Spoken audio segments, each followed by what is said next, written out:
Welcome back to the Bokeh Podcast. I am your host, Nathan Holritz, and it is good to be here. Happy Monday to you. For those of you chiming in, it's Monday, April 18th, and wow, I don't know. How was your weekend?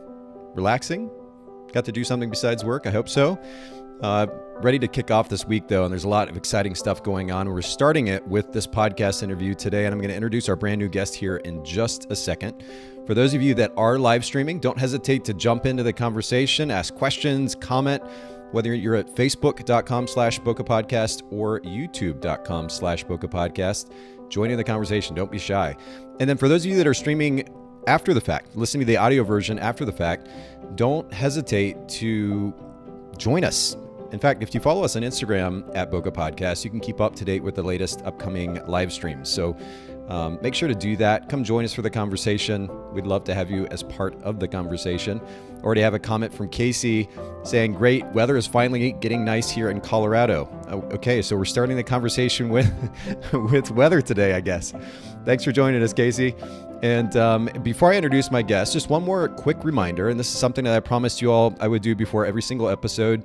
I'm posting the receipt over on the bottom corner of my screen here to Charity Water. I made a donation to Charity Water today before the show, and this is something that I promised I would do before every episode. I'm just doing this as a means not only of accountability for my own sake, but also to encourage everybody listening in. Look for those opportunities to give back, whether it's to your local community, national, international organizations. It's amazing how far just a little bit of money can go in making a difference in someone's life. So look for those opportunities. All right, enough the intro, monologue. I want to introduce our brand new guest for today. I've got Tom Russo is with me. Tom, am I pronouncing your last name correctly? Russo, is that yes. right? Okay. Yes, Russo. Okay, so I did that right. That's good. That's a good beginning to the podcast today. Thanks for coming to hang out with me and working through all the tech issues. And I think we're going to have a really interesting conversation today. I'm looking forward to this. Same here. I think this is something that a lot of people don't necessarily quite understand. In comes to what we're going to talk about today. The weather's okay here in Philadelphia. It's cloudy, going to rain. So thank you for the Colorado weather update. So I know what it's like in Colorado. But it's going to be fun. Well, I'm going to do, sometimes I get excited and jump into the conversation with our guests, and it looks like anytime I make a noise, it's cutting off your audio, so I'm going to try to stay as quiet as possible today. I shouldn't interrupt anyway, but I don't feel as though I'm being robotic in our conversation. I'll let you finish what you're saying, and then we'll keep going. We were running to a little bit of tech issues to break the fourth wall here for everybody listening in before we got started, so forgive us for the delay. We're going to try to make this work as best as possible. And again, for those of you live streaming with us, don't hesitate to jump in, comment, ask questions. We're going to be talking about storytelling, and more specifically, Tom's approach to storytelling on a wedding day as a photographer. And I'm really curious to get into this. It's not something that I really thought about as a wedding photographer as much. And so I'm curious to get your perspective on that, Tom. Before we do that, though, a few questions. And let's actually start with brand position. And while we're doing this, I'm going to pull up your website. And for anybody listening in, or for those of you that are streaming with us, if you go to Tom Russo, TOMRUSSO photography.com, got it pulled up here on the screen. And Tom, introduce yourself, introduce your brand, if you will, and let us know what your brand position is.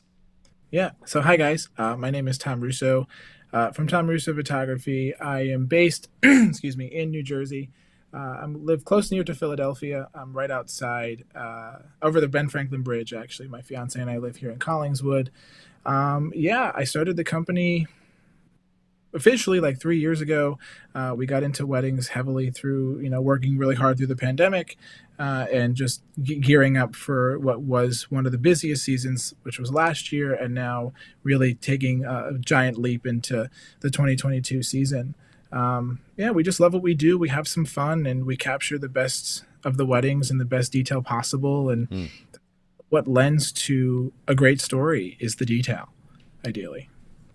The detail. Okay, I need to jot that. I kind of do old school note taking during these podcast interviews, so I'm going to jot that word down. We're going to come back to that word detail in just a little bit. Talk to me about brand position, though. This is something we discuss quite a bit here on the Bokeh Podcast. There are a lot of photographers out there, and there are different ways that we can set ourselves apart from the competition, but one of those ways is by having a distinct brand position, position statement. And if you were to sum that up, like in a sentence, what differentiates you from the photographers in your market? I mean, one sentence for me, for those who do know me, is not easy to do, but one sentence I would say is that we're able to capture and tell the story of a wedding day in the most unique and timeless and classic way. Hmm. I get a lot of feedback from our clients and our couples, and even on the initial call that we set up with them, and a lot of it is your work is timeless and classic, and that's what we go for. When you look back at the wedding photos 25, 30 years from now, you can say, oh, our wedding photographer was great, our wedding was great because they were able to capture it in such a timeless and classic way. And that's what we do, that's what we strive to do. We have a full team of people here at TRP that we send out every weekend, and that's my biggest thing with our team, is make sure you're capturing it in the greatest detail possible, as well as being timeless and classic. Cool. Okay, so I want to transition from that then to a question about client experience.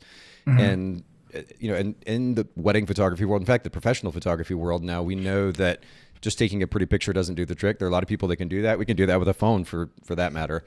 Right. So experience matters. I'm curious what big idea is driving the client experience that you're creating for your clients? Yeah, that's a great question. I would sum it up in 3 words: trust, communication, and commitment.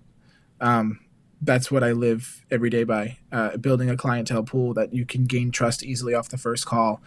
You stay committed to each and every one of them, and you are communicating with them throughout the entire process.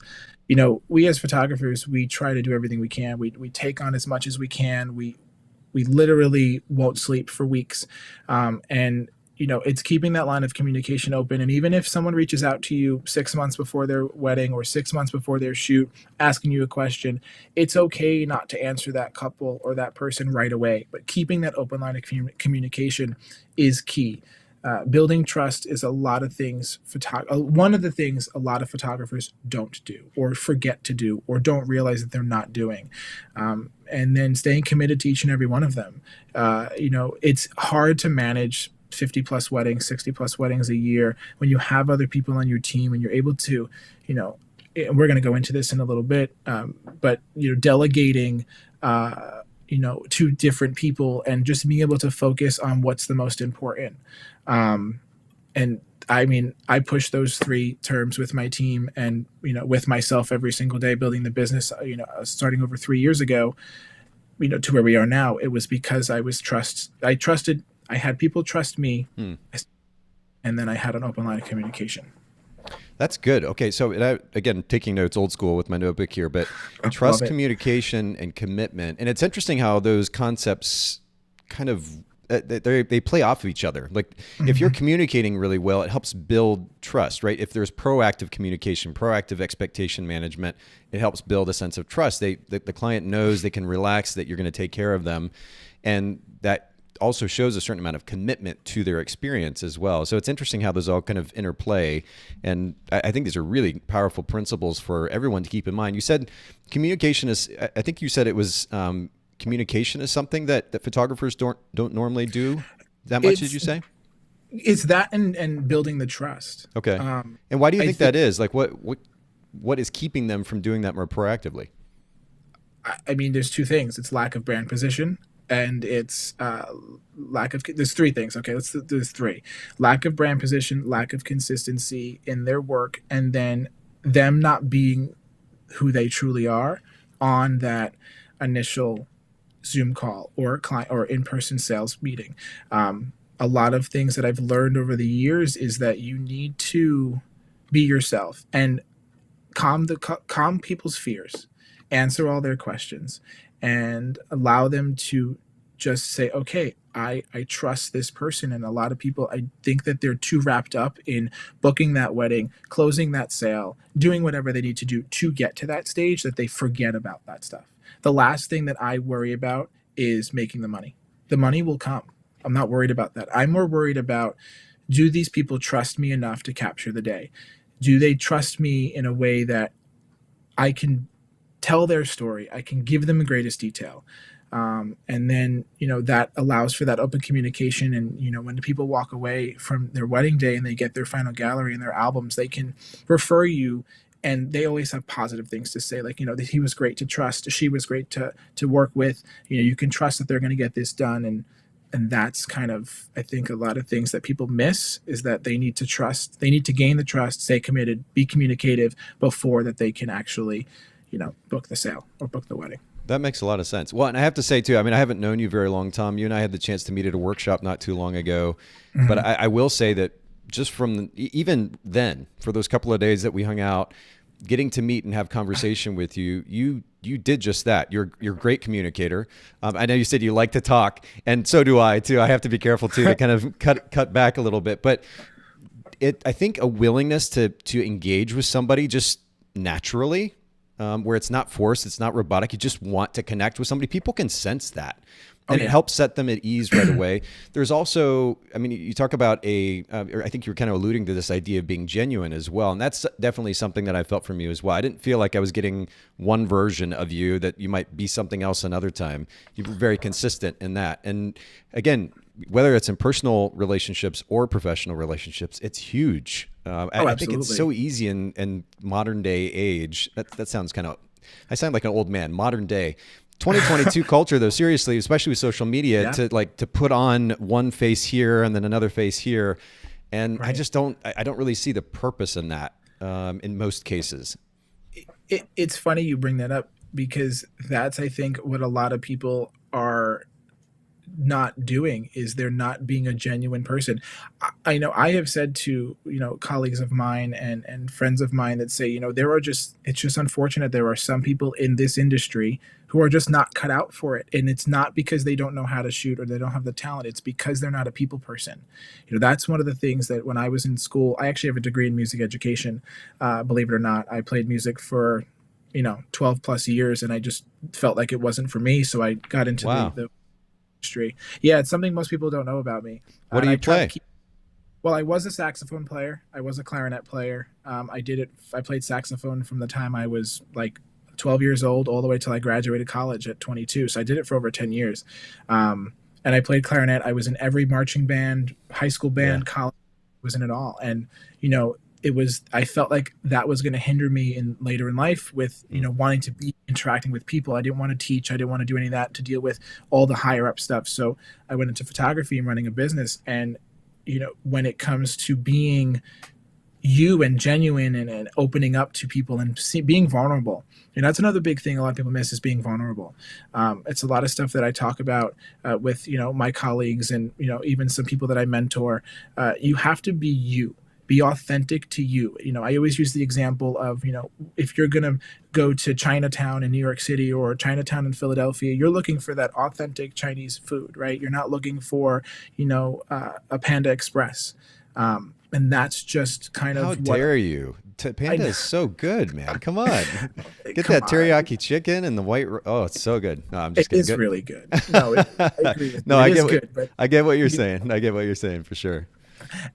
And that's it's just it lends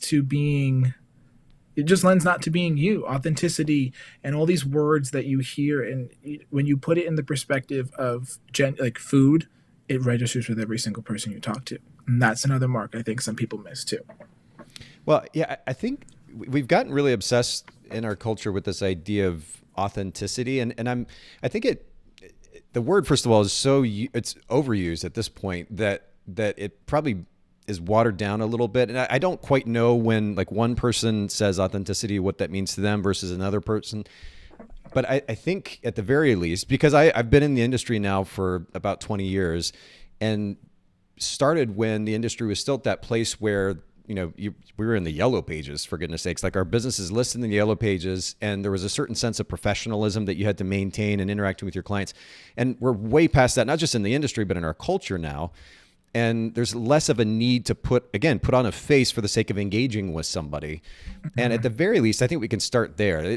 Let's stop trying to put on a front for one person versus another. I mean, there's nothing wrong with maintaining a certain sense of professionalism. At the very least, you were talking about earlier, the significance of commitment, managing our time and showing up and maybe even a bit early and just doing the basic stuff. But outside of that, this idea that we have to put on some front for the sake of engaging with our clients, I think is just a major misnomer at this point. And I don't really know what the actual benefit of it is. And Dawn actually on Facebook has commented, she said, I've noticed that for some photographers, it's all about the money and not about the client as a person who has a memory or a special day they want us to capture. And that is so much more than making money. And yeah, Dawn, it sounds like you're very much in line with what Tom is saying as well. It starts with the client. I think photographers have been so obsessed with the so-called art and the craft for so long. And there's a lot of talk about that and a lot of ego associated with that. And it obviously matters to a point, but I think we need to get back to a focus on serving our clients. And it starts, as you're pointing out, Tom, with focusing on a genuine relationship. I think that's really important. Right. And, you use that term, a screen warrior or whatever that people use. And that's the other problem. People are not afraid to say something or post something because they know that, they're typing it. They don't actually have to come out and say it. And then then you actually go into person and they can't do it. So that translates to your sales calls. That translates to your everyday life. If you be who you truly are, how can you turn around and say, well, we're going to be there on the day of, and, we promise you this, we promise you that, and then you can't deliver because you don't know who you truly are. And that's another thing that I worked on heavily, was finding out who I am, where I stand, and where is my place. Stay within that barrier. Because if you try to become someone you're not, well, everything that we talk about and we try to be, and you're always asking these questions, just goes out the window. There's a lot that you really can go deep into, and we could be here for 2 hours talking about. Well, I was gonna say, actually, I know we do have a lot to get to, but I want to park here for just a second because I am curious about this. When you talk about being who you are, what does that mean to you? Again, a lot of people say that, and it's tied to this topic of authenticity. But to you, Tom, what does that mean to be who you are? It just who I am with my family, with my fiance, and then my clients. Just be the same person. Accept the flaws that you have. Accept the way that you work. And for those who, for those who can't accept me for who I am, well, don't change for one person. You change for a lot of different reasons. You change for you. It's also self-reflection is another big thing. Self-reflect on situations that you maybe encountered or how you handled it. Also open, be very, like I said, vulnerable and open is another great way to helping you just grow. I was this nerdy band kid in high school and college and even elementary school who tried to make as many friends as possible because he needed to fit in. And then you graduate, and those 50 friends that you had in college, or however many friends you had in college, maybe more than that, they would drop off to be 2 or 3 because those 2 or 3 people are understanding who you are and take awareness of who you are. And that's why I'm always open to allowing people to be themselves, be who you truly want to be. And then from there, those who don't like who you are, well, then that means that they don't need to be in your life, and vice versa. Sure. I guess what I have a hard time with when it comes to this conversation about being who we are is a lot of times the conversation stops at, well, who they are, right? Take a personality test, an Enneagram test, and they get a number, they get a type, and then people just kind of embrace that title and say, this is who I am. And I think from my personal experience in life and what I'm continuing to try to work through for myself is if this idea of who I am is static, then it's highly limiting, right? I could be, in fact, it's so funny that you mentioned being kind of the geek in high school and, playing saxophone and clarinet. I actually did the same thing. I had a classical performance minor in college for a bit with clarinet. I played soprano saxophone as well. And I don't think I realized that we had that connection. That's pretty awesome. My son's actually a jazz saxophone major at University of Tennessee at Knoxville now as well. So I very much love that world. But, these are, we take on certain behaviors or behavioral patterns, and those behaviors can change. We can make a choice to change a behavior, whether it's we're playing an instrument or not, or we're talking in a particular way when we engage with our clients or not, or we engage with our partner, fiance, wife, or whoever, or not. Like we make these decisions at the end of the day. So the idea that we quote unquote who we are and somebody kind of either has to accept that or not accept that, or we're going to be that, we're just going to be that person. I don't know. I don't feel like it's that simple, because I think there's opportunity to make changes to ourselves, to learn, to improve, to grow. And I may have particular behavioral patterns right now, but hopefully I'm continuing to develop what you were talking about earlier, that self-awareness, so that not just as an individual, but also as a business owner, I continue to get better. That's where I have a hard time with this idea of authenticity and who we are, because I don't think it's a static thing, or it doesn't have to be. I think for a lot of people, it becomes a static thing. I think it can be dynamic. I think it can change if we choose to take that responsibility on. What are your thoughts on that? I 100% agree. There are people, excuse me, there are people who are still stuck in the collegiate party days, and they're in their late 20s and their early 30s, and they're complaining that they don't have a job and they don't have a partner in life. And that's what I mean by being you and self-awareness. And like you said, growing and changing. You should never change in the negative way. You should always change in a positive way. Sorry. And it should be something that you are aware of, even if you're, seeking professional help with a therapist, or, I do. I'll admit it. Like, I talk to a therapist every week or every month, and it's the greatest thing I ever did. 5 years ago, I decided, listen, I feel really lost, and I don't know where I want to be in life and what I need to do. And just having someone there to talk to, that it doesn't have a biased opinion, doesn't really know you, and will get to know you. And I don't mean like, you hear people like, oh, I'm going to move to the West Coast, or in the West Coast case, I'm going to move to the East Coast and start fresh and be someone else who I wasn't before. And that's not always the case. You can't always do that. That's not something you can just flip a switch in your head and say, well, I'm going to be a truck driver, and then I'm going to be a businessman when I move out to the other state. Yeah. Well, but there's little things you have to change in your life in order to get to that specific job, Well, and moving somewhere, you still have to take yourself there, right? So you still got to deal with yourself, your shortcomings, right, your questions, your doubts, your fears. That doesn't go away because we go to a different place. I'm like anybody else who likes a fresh start, even if it means like my house is I'm a little weird, but I like to clean the house, and I like to see the results of that cleaning, and it feels like a fresh start, right? But none of the kind of outward appearance, whether I'm moving to a different state or I'm just cleaning my house, none of that changes what's going on in here. And that's what we have to kind of take ownership and responsibility for. And I know, like you said, we could spend a couple hours talking about this, but I just wanted to go there for a second, because I hear so much, I read so much online and through our industry even specifically, right, about this idea of being ourselves or not being ourselves, be authentic. And I think there's just some misconception, misnomers, or at least short-sighted thought processes as it relates to this idea of being ourselves that are quite limiting. Because I think at the end of the day, in fact, what I do personally, and this is just me, I know different people have different approaches to this, but I have a list of values that I review on basically a daily basis.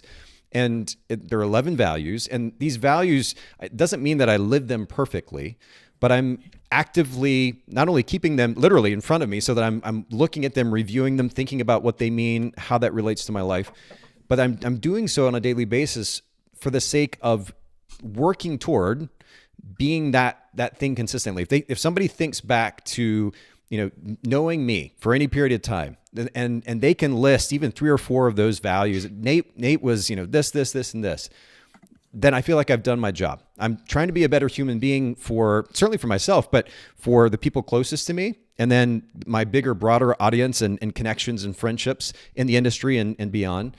And I want to make an impact on people's lives positively through that. But that's me proactively deciding this is the person I want to be. I'm not out doing this. We hear this phrase a lot, like trying to find ourselves, as though like we're going to reach some finish line and we're going to know when we got to that thing. We're like, oh man, I found myself.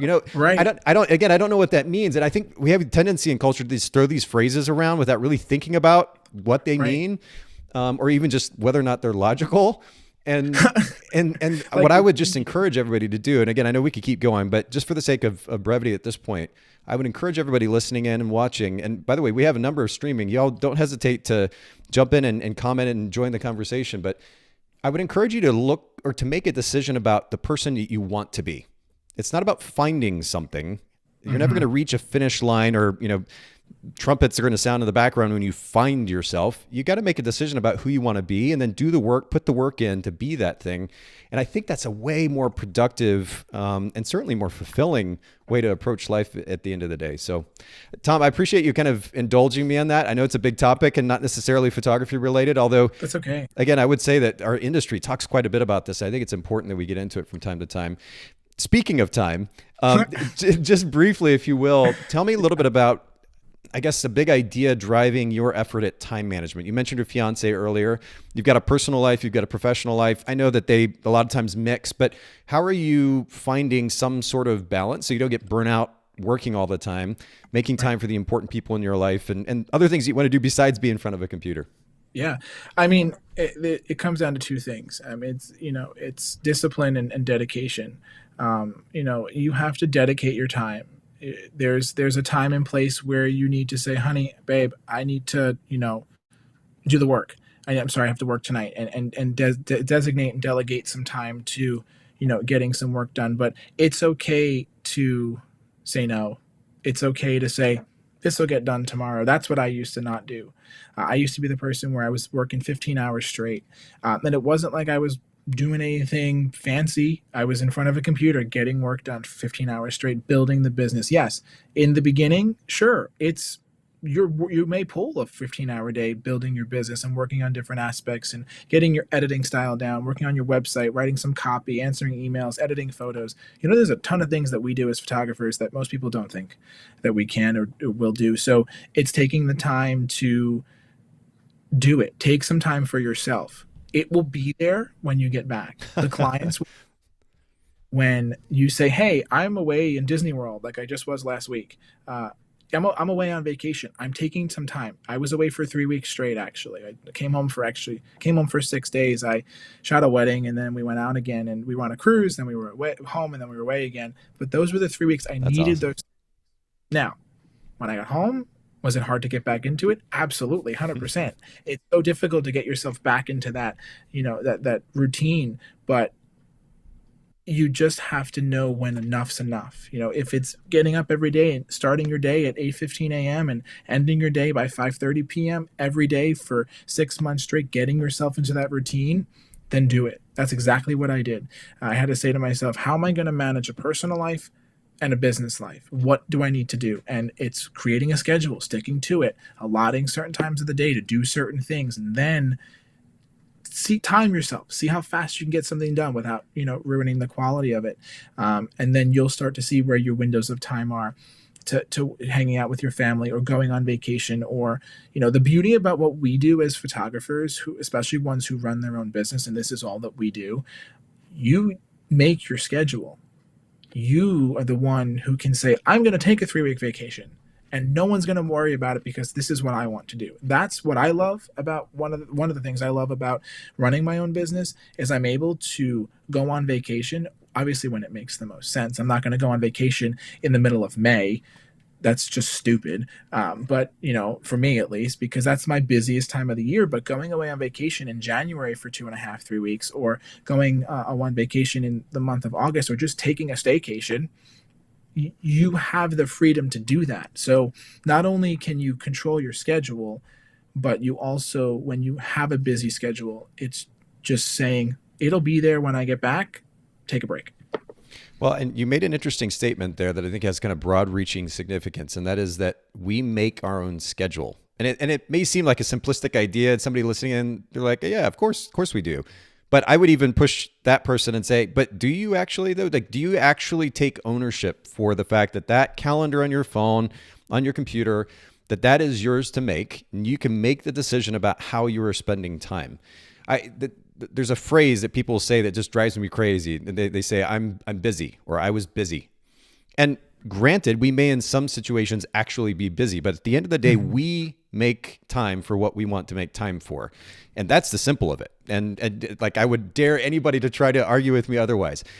We make these choices for ourselves. And again, it goes back to that idea of responsibility, whether it's responsibility for the person that we want to make of ourselves, or in this case, time, the way that we manage time, and more specifically, how we manage that calendar, what we block off, the time we make not only for work, but for the important people in our lives, for taking a break, for going on an adventure, going on a cruise, go to Disney. I mean, that sounds like incredible stuff. So Oh yeah. I love that you're making that happen and even taking a lot of time to do that.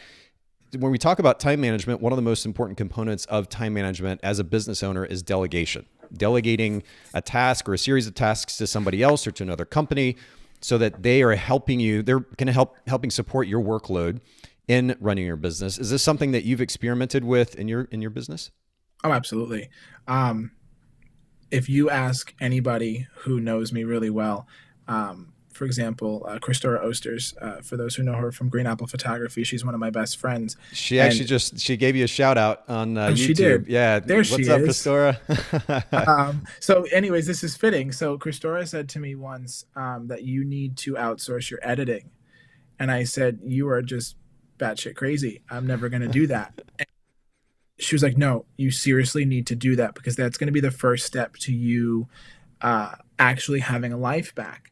This was over a year ago, and I did. That was the first thing I delegated, and then I went and I delegated social media, and I delegated videography, I delegated copywriting, I delegated almost everything except for emails, engagement session edits, and shooting. I mean, I shoot most of my stuff, but I have a team that shoots for me.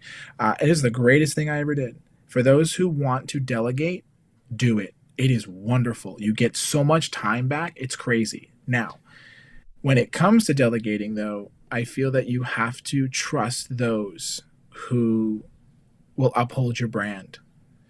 Only if you know what your brand is, both visually and non-visually. A lot of people don't know what that is. If I turn around and say to somebody, hey, what are your core values? What is your how, your what, and your why of your golden circle of branding? They have no clue. They think they know. And if they do, great. I mean, that's awesome.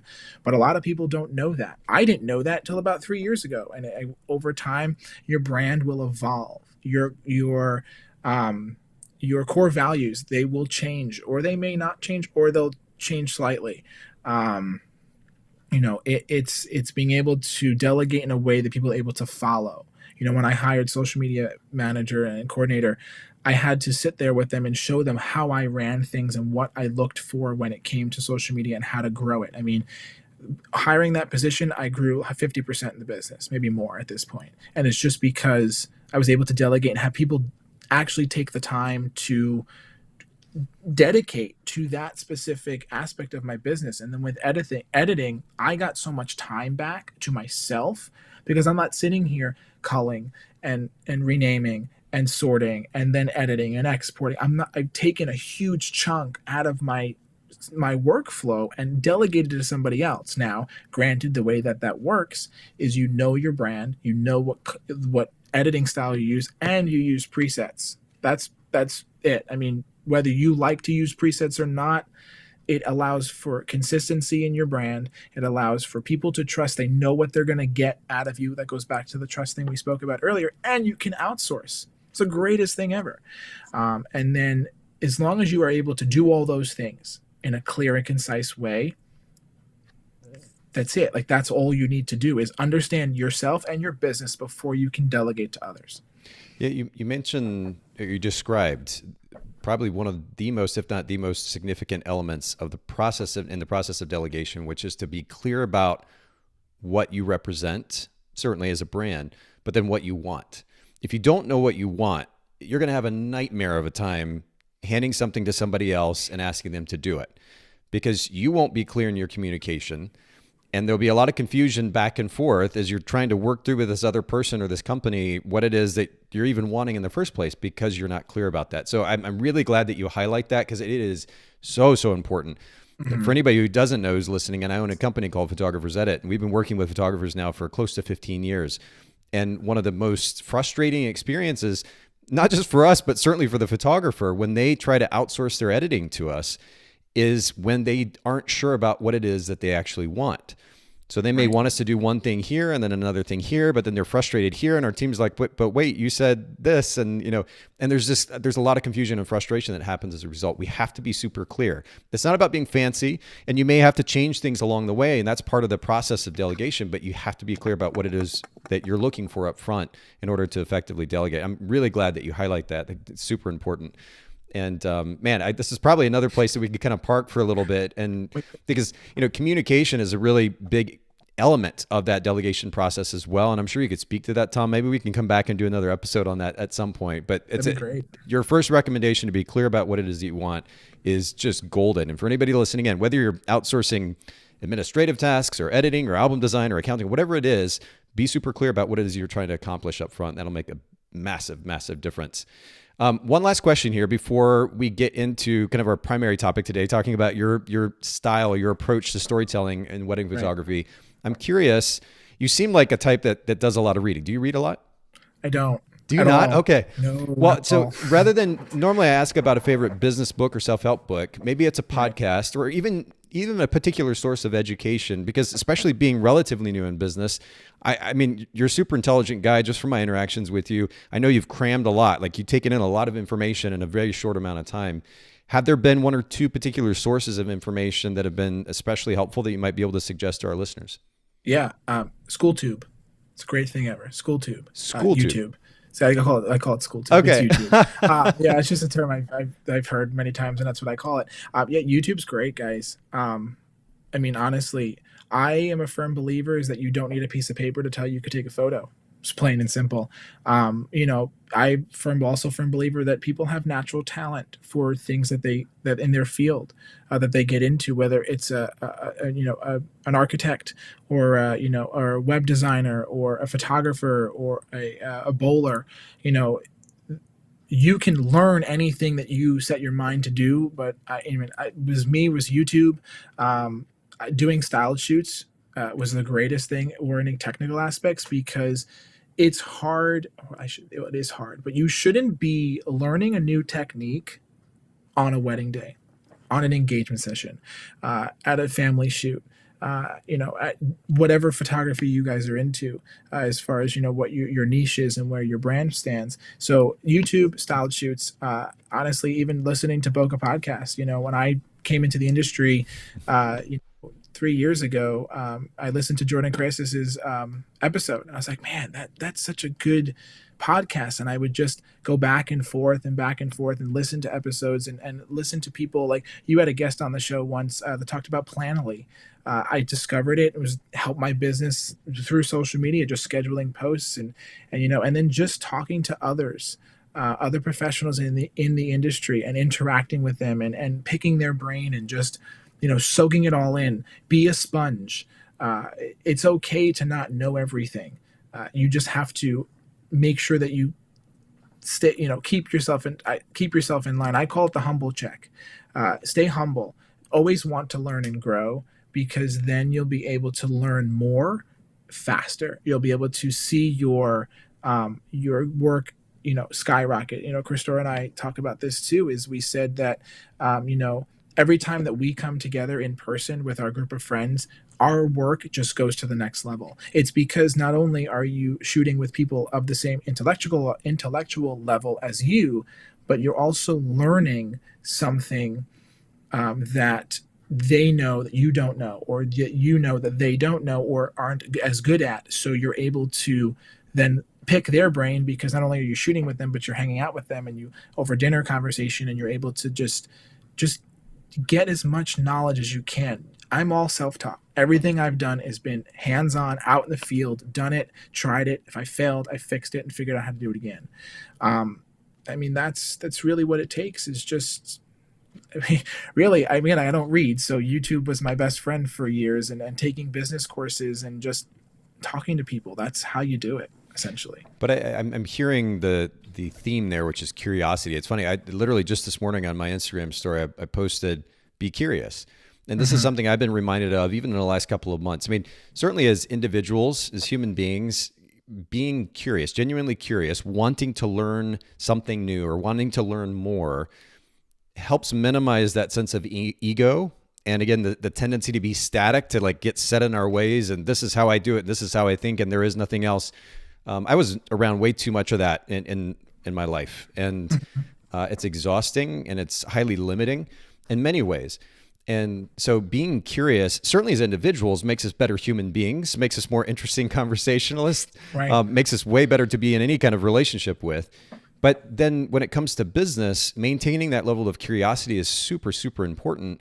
And especially with the way that culture continues to change and evolve, and our industry does as well. If our curiosity is minimized, if we're not open to new ideas, if we're not exploring the next thing, we're going to limit ourselves and our ability to grow potentially as business owners as well. So I think the curiosity piece is huge. And shout out to Jordan. I'm pulling this up here on our live stream. For anybody who's not live streaming with us, if you go back to episode 428 and then 214, prior to that, we had Jordan Caressis on. And Tom was just referring to Jordan. Jordan's a mutual friend of ours. And you can go listen to those episodes, episode 428 and episode 214 as well. And yeah, Jordan, speaking of wealth of information, that is Jordan as well. Super intelligent, super driven business owner. I want to go ahead and jump into our topic. I mean, we're already 45 minutes in, so we're gonna have to move here. But I want to talk about first of all, I guess this idea of storytelling. When you talk about the word or when we say the word storytelling or telling a story as a photographer, this is something that it's not a new concept in our industry. We've heard various people talk about it, but when you hear that word story, how do you define that for yourself? Details. It's plain and simple. Telling it in the greatest detail possible from beginning to end and knowing where the beginning is and where it ends. You know, a lot of times photographers will say, "Oh, I'm only there for 8 hours."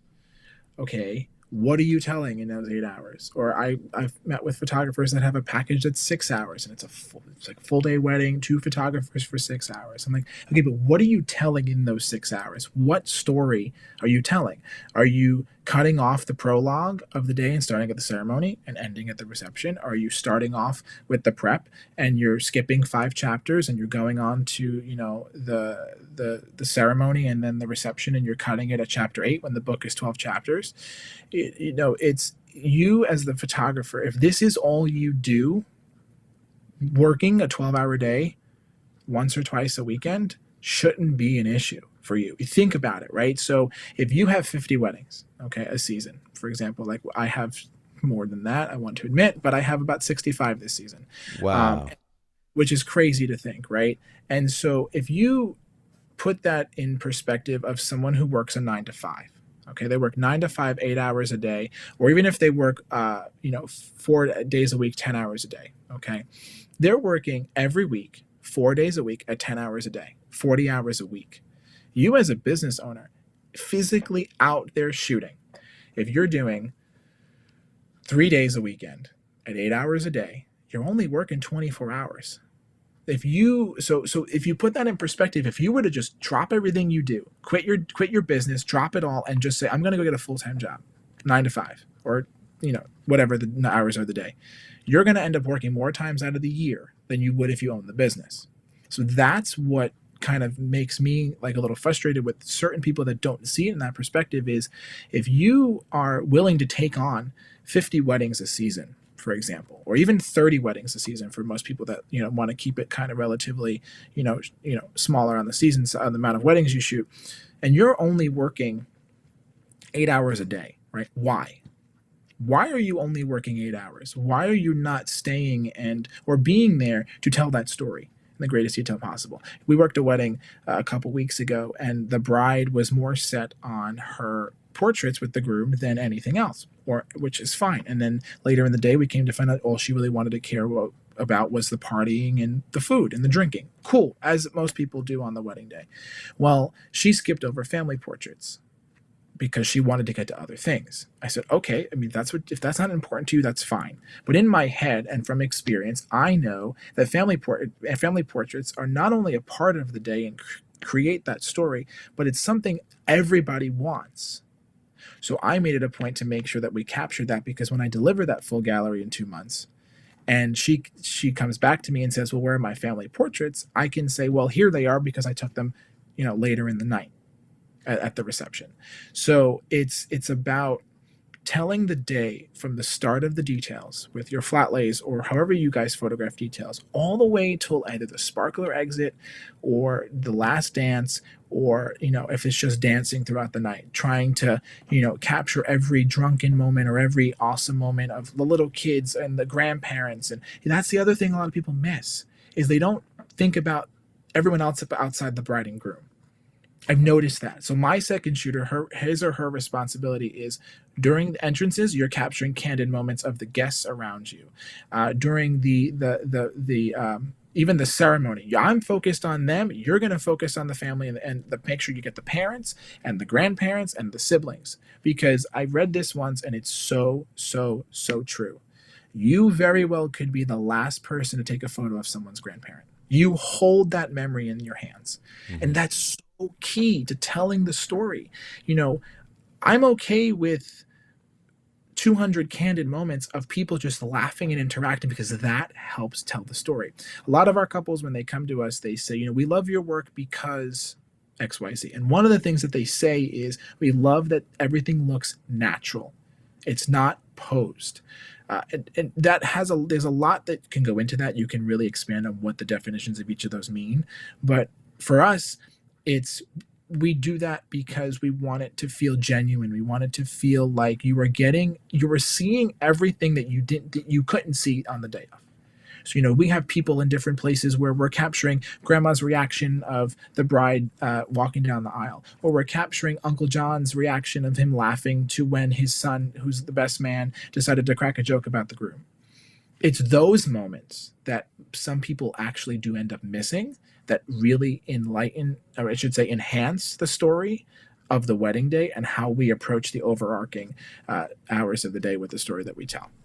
So I'm curious, just to get, I'm going to be a good interviewer here and just push back, play a little devil's advocate, because I've heard the idea, certainly of story. I was a wedding photographer for over 10 years myself. I've been in the industry for about 20 now. And the idea of story is not a new one. I get the sense that maybe your approach is a little bit different. Would you say, but when you're talking about how photographers that you've noticed or observed have not paid as much attention, for example, to the interactions between family or maybe guests, is that a common thing? Are you seeing a lot of that tendency? A lot, yeah. Is the focus more just toward like fancy pictures of the bride and groom, stylized pictures of the bride and groom? Is that kind of what you're getting at? I think that's what you see most of the time. I've seen and I've interviewed and I've tried to, look at as many photographers' portfolios as possible. And yes, everyone posts the best of the best photos. You go on our website, it's mainly just portraits of the bride and groom and the individual photos of each of them. That's what the bride and groom want to see, right? So like I've interviewed, photographers for our team, and I've looked at people's works and mentoring and doing some coachings, and I've done a lot of stuff, right? And you look at if you look at a full gallery of someone who is maybe, still learning and stuff like that, or say, I'm the best at this and I want you to see my portfolio. And I go through it and there's nothing else there but a ton of like bride and groom dancing photos for the reception. And there's a ton of, just portraits or just the two of them. You have two angles of the same thing at the ceremony, where it's like one person's in the center, the other person's on the other side, and you get that angle and that's it. It's just that. It's not, okay, that person who's on the side angle has turned around and captured all the crowd reactions of the people in the audience. You see it more than you think you would. At least I have. I've seen it in the sense of, that's the missing pieces of the story that some people just don't tell. Okay. And I don't think you can tell that in 6 hours of coverage, because there's so much. A wedding day lasts minimum 10 hours, maybe 12 in some cases. So, if the wedding day schedule is 12 hours and you're only there for half of it, you're missing half the story. And half the story is the smaller details that make up that bigger story. Sure. Oh, absolutely. Well, a lot of photographers will talk about the idea of having a second shooter to capture candids, but I guess what I don't hear as much is specificity. It's just this kind of general statement about candids. I like that you specifically have your second shooter focusing on those interactions.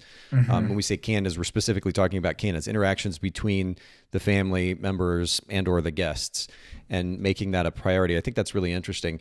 So, I know that you have a little bit of experience kind of teaching, speaking a little bit, Tom, and of course doing a podcast as well. So I'd like you to kind of break this down for me, teacher style. Do you have a certain number of key touch points in a day when it comes to almost like an outline in your head of key touch points in a day when you're trying to tell a story effectively? Absolutely. It's pretty much every major moment in the day. Everything that's standard to a wedding day, and then everything in between. We all say we have a flow, right? We all have points we have to hit. For us, it's you got to capture the details. Make sure you're doing, you're getting the bride's details, getting the groom's details, get the details. You're getting portraits of the guys getting ready and the girls getting ready, whether it's in robes, getting the tuxes on, if that's part of the day, getting the bride dressed, getting the groom dressed, doing solo shots of each bride and groom separately, doing photos with each bride and groom, like each groomsman, each bridesmaid with the bride and groom, and then just going down from there. You have your main pain points you have to hit every day, right? So every couple's like, oh, I really want to make sure that we capture, I don't know, pictures with my mom and I, because it's important to me. And that's part of what we do, is that we are able to, again, going back to the trust, commitment, communication thing we talked about earlier, that's something you can, gain in that person. I mean, realistically, it's however you feel comfortable approaching a wedding day. I approach it very different than, my best friend Nick would, right? I approach it differently than Christora would, or, other, like even when Jordan was shooting weddings, different than when Jordan, how Jordan would approach weddings. And even for you too, we all approach them differently.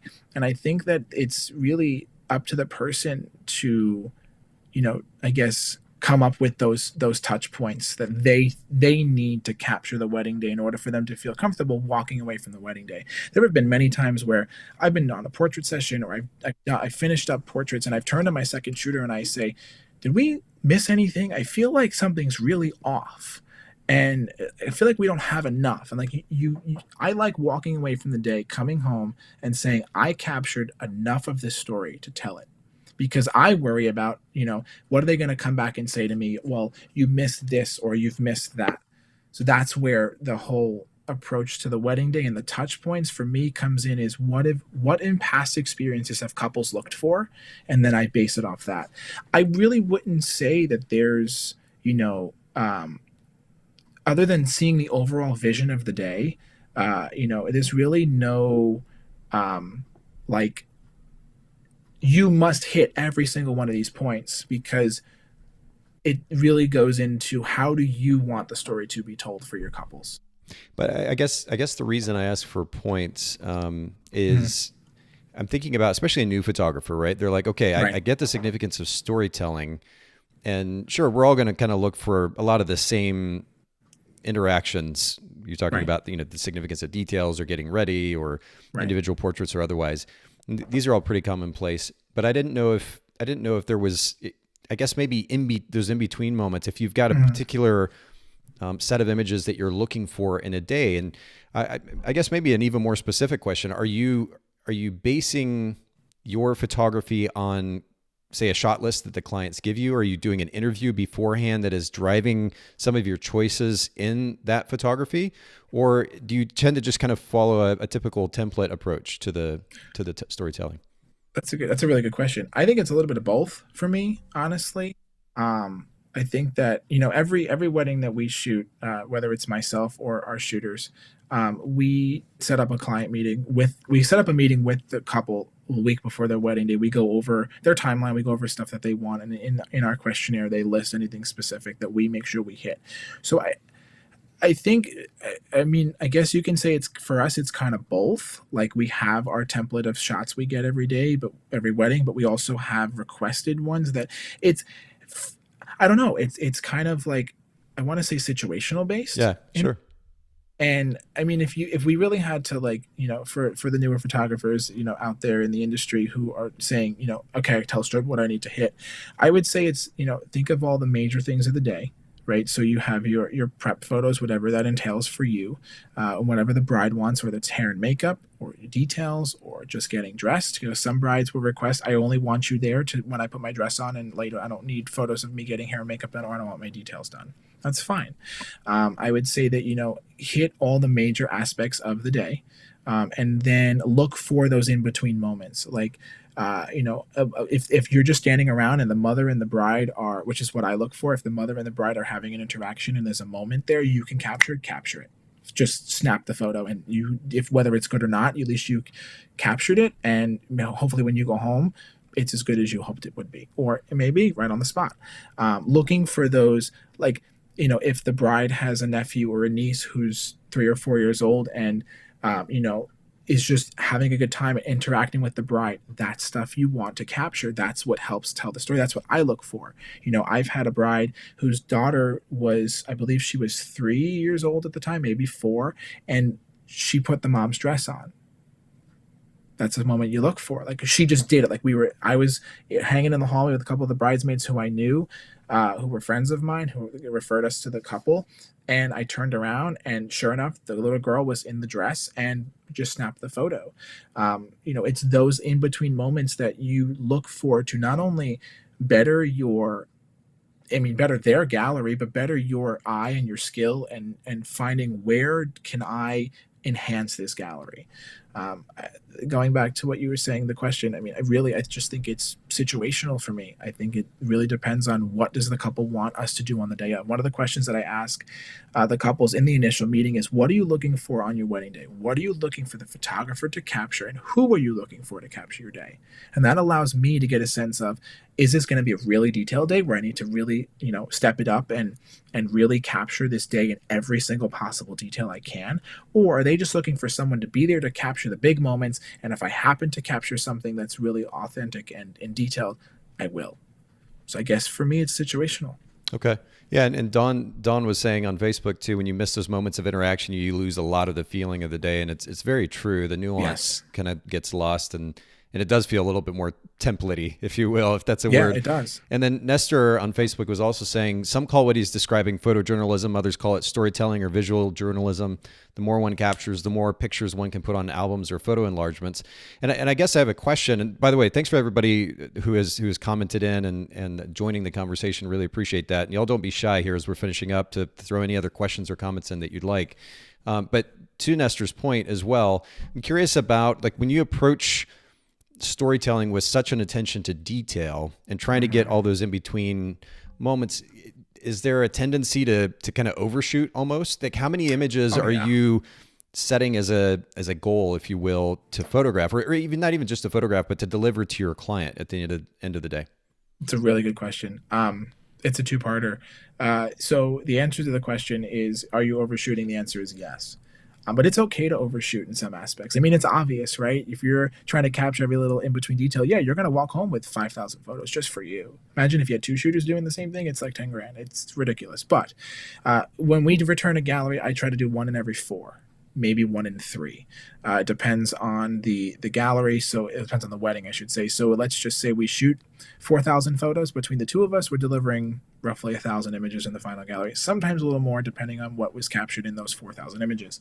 I've showed up to weddings where we have 3 shooters because of just the vast size of the wedding.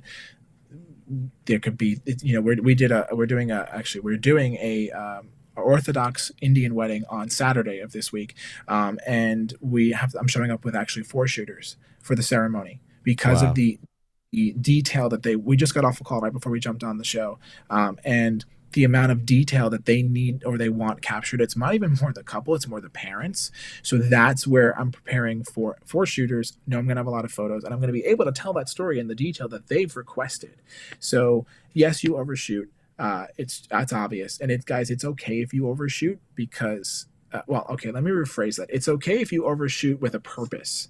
If you're just clicking away and hoping you get something good, that's the bad type of overshooting. But if you're overshooting, you can scroll through your camera or look at the gallery before you deliver and say, wow, I really captured this in so much detail.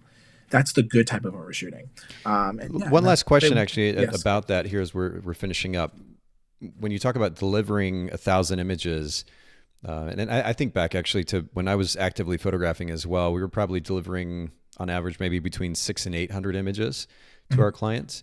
But I'm curious if you think that we're getting to a place in our industry where, the attention to detail is so important, but it seems like we should also be considering the quality of the images that we're giving. Like, if we're delivering 1,000 images or even 800 images, are we actually delivering like super high quality 1,000 images or 800 images? Or could we cull that even further and deliver an even more impactful set of images, number one? Right. 2, that these clients are going to actually look through. Like the idea of looking through 1,000 proofs. I remember when I got married years and years and years ago, our photographer, I think, gave us maybe 150 pictures, and they were prints at the time. This is back in the days of film, but That's what we got from the day. And I mean, honestly, I would say that it captured the day pretty effectively. Now, he wasn't there for the kind of the prep period, so you could have added a few more images for that had he been around. But the idea that we're delivering 800 to 1,000, I know some photographers are delivering even more, 1,200, 1,500 images. It seems like overkill, at least from the outside looking in. What are your thoughts on that? And maybe I don't know if there's a better approach to it, but at least a thoughtful approach to it. I would say it's really up to the interpretation of the photographer. Yes. Do you risk quality of the images? Absolutely. I mean, when I first started doing this full time, I would deliver 1,500 to 2,000 images, which is a lot. Yeah. I mean, it's a lot. Now, granted, some of the weddings that you do shoot, when you are saying, okay, I'm going to deliver 600 to 800 to 1,000, but you end up delivering double that, it's because the wedding specifically called for that as far as what you shot in the day. Like, I'm preparing to deliver close to 2,000 photos for Saturday's wedding, but I know that going into it that we have a lot to capture.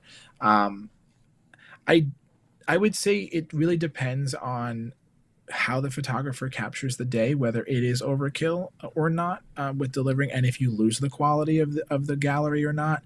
I mean, maybe a better way to ask the question is, are we, and I don't know the answer, by the way, this is a conversation, but are we actually doing the potentially, because we were talking about earlier the significance of focusing on the client, serving the client, right? It's about the client at the end of the day. And I understand different photographers' approach will translate to different numbers of images.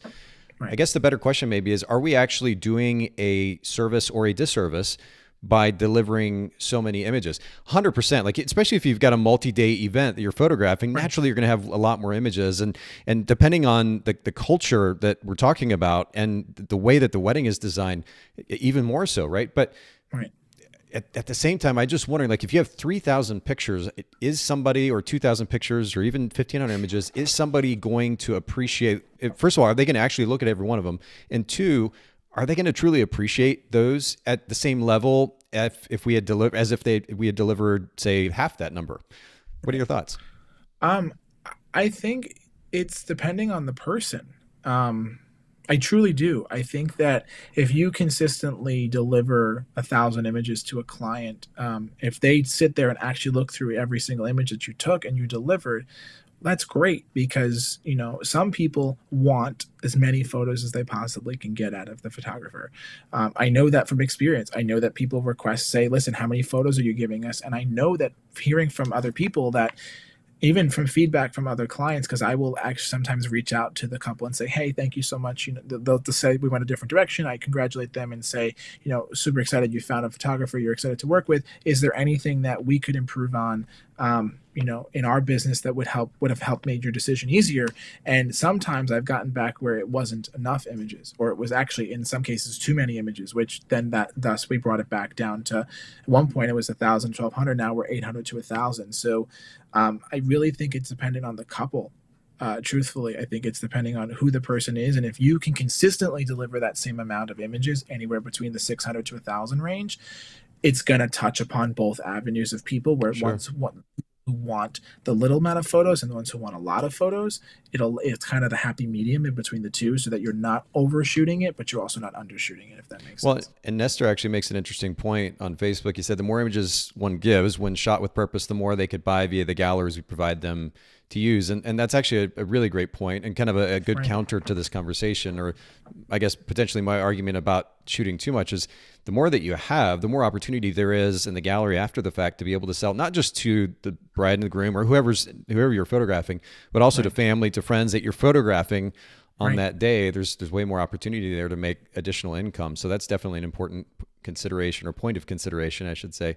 Well, I appreciate your perspective, Tom. I appreciate you making time to share with our listeners today. And actually, go ahead and give a shout out to you have a photography podcast as well, yeah? We do, yes. Myself and Christopher Posters, we are the co-hosts of the Capture Crew podcast. You can find us on Apple Music or Apple Podcasts, on YouTube, not YouTube, sorry, Apple Podcasts, Google Play, all those fun things. All the good ones. All the good ones. And our website is thecapturecrew.net. But yeah, man, this was great. I hope that people learned something from this. And I'm excited to come back and hopefully talk on another topic one day. I think we could talk about a lot, actually. And for those of you listening in, if you missed it, Tom Russo, Russo photography.com for Tom's website, and then Tom Russo Photography on Instagram. And Tom, I didn't actually pop this up earlier, but for anybody listening in, you can see this on screen, or watching live, you can see this on screen. Make sure you go check out Tom's work.